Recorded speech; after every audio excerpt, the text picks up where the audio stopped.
Minu nimi on Karmen, olen käinud Häädemeeste koolis, olen pärit Pärnumaalt.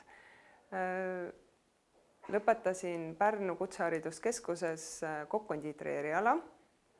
Mulle meeldib kõik, mis on seotud käelise tegevusega. Mulle meeldib väga paberimaailm, mulle meeldib väga joonistada.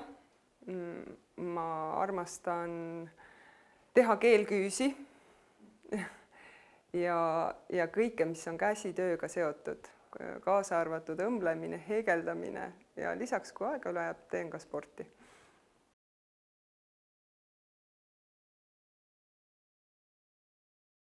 Töötan Pärnu haiglas, olen sekretär ortopeedia traumatoloogia osakonnas.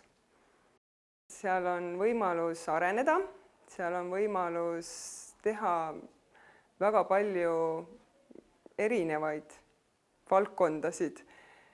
Et see ei ole igav.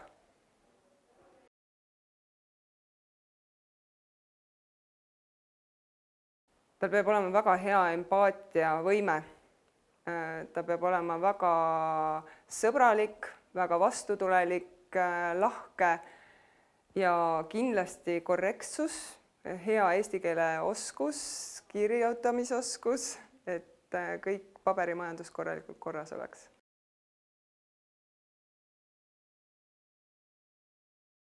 Ma arvan, et ma oleksin Post-it paber, sellepärast, et seal on hästi palju pabereid ühes koos ja mulle meeldib kohutavalt, kui mul on palju inimesi ümber, toredaid inimesi ümber.